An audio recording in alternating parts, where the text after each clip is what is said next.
Follower ভাই ও বন্ধুরা, আমার দুই ভারত বাংলার আমরা যারা গুরুজি ডাক্তার রবীন বর্মন স্যারের শিষ্য আছি, তাদের সাথে এই কেসটি শেয়ার করতে চাই।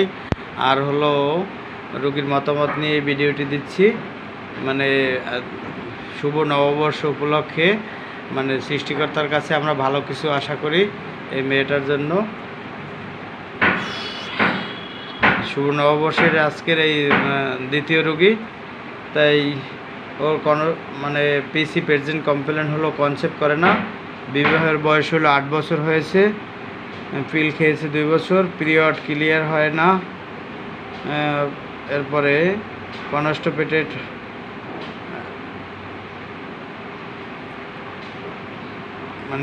পিরিয়ড ক্লিয়ার হয় না, পেইন হয়। এরপর কালসেও ওপেনসিভ হয়।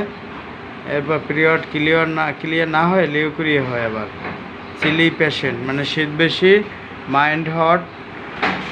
এরপর গয়েটার আছে ওর। ডিজিয়ার হইল meat, fish, milk, vegetable, salt হালকা, কিন্তু ডিমটা খুব প্রিয়। এরপরে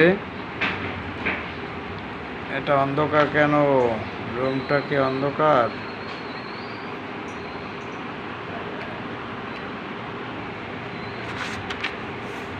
এরপরে অ্যাগ্রাভেট হলো কোল্ড, অ্যাগ্রাভেশন হলো সল্ট, ব্রেড, সুইট।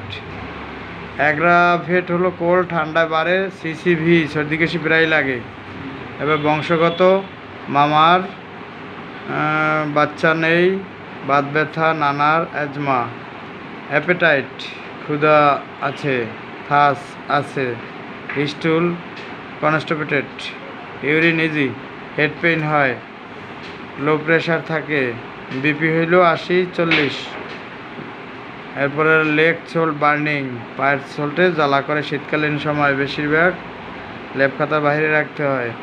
সাহসী মেয়ে, dream of salivation and eating and snake. এরপরে এবং ফল ফ্রুট খায় ও জাম্পিং, ঘুমের ঘরে, এগুলো হয়। এরপর ড্রিম অফ সেলাইভেশন তো বলছি আগেই। মুখে আবার তিতে স্বাদ হয়। এরপর মুখমণ্ডলে সয়েট হয়, বিপি তো বলছি আগেই। তো ও মোটামুটি ওবিসিটি, উপরের অংশের চেয়ে নিচের অংশটা বেশি ওবিসিটি। তাই ওকে আমি এবং ঠান্ডাজনিত সমস্যা ক্যারি করে ও দীর্ঘ বছর ধরে।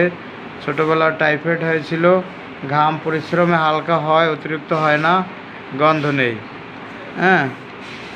এরপরে ডিম পছন্দ করে।